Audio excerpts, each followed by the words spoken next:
film qui raconte l'histoire d'un détective privé qui va enquêter en compagnie de sa nièce sur la mort de son frère jumeau. Et puis c'est aussi un film qui interroge le film de genre. Et notamment des films de série B, des films d'action, des films qui charrient un discours souvent un petit peu, simpliste. Enfin, moi je le vois comme ça, comme une sorte de bilan de cet héritage, en fait, si tu veux. Et ça prend, pour moi, la forme d'une sorte de fable, un conte, sorti, en fait, de ces récits, en fait, qui étaient un peu des récits un peu caricaturaux, quoi, mais qui ont forgé un peu quelque part mon imaginaire durant une période de ma vie. Et le film parle à travers une fable, de l'effondrement, en fait, à travers le personnage de Jade, une jeune fille, donc la nièce dont je parlais juste avant, et qui va faire une sorte de parcours initiatique, on pourrait dire, une sortie d'un monde un peu patriarcal, qui est composé de valeurs anciennes, quelque part. Pause for a few seconds.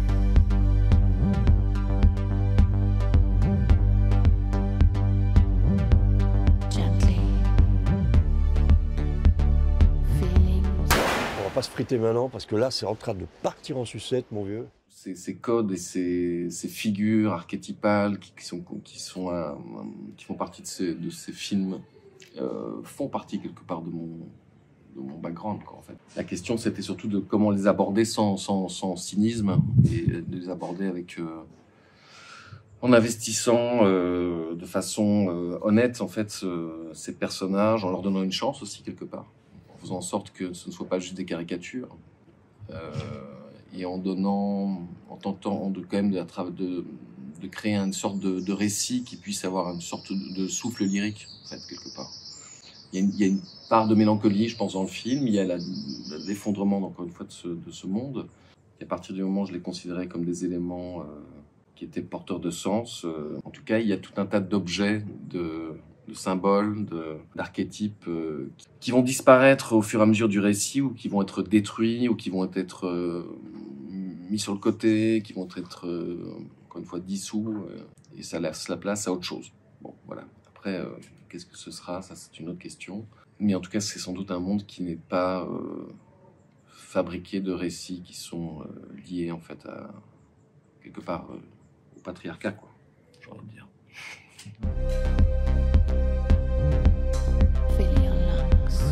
Je vais lui faire bouffer son cheeseburger.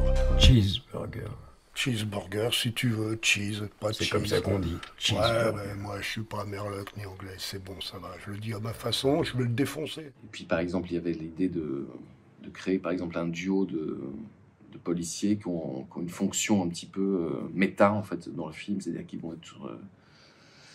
ils mènent une enquête parallèle, en fait, dans l'histoire, et puis et en même temps, c'est que ces deux personnages qui ont un regard sur le récit qui est en train de se dérouler, c'est-à-dire en fait, ils sont un peu dans la position de spectateur, ils sont un peu comme le spectateur qui regarde le film, à s'interroger sur le récit qu'on est en train de regarder, quoi. Ce qu'ils vont faire, c'est qu'ils vont avoir une fonction qu'on peut retrouver un peu comme souvent chez Shakespeare, parce qu'il y a beaucoup de références à Shakespeare dans le film, mais ils vont être un peu comme ces personnages un peu de bouffons, qu'on peut retrouver même dans les drames, dans les tragédies shakespeariennes, c'est-à-dire des personnages qui vont amener un contrepoint, en fait, sur l'action, un contrepoint parfois grotesque, c'est-à-dire qu'ils proposent des variations sur le thème principal.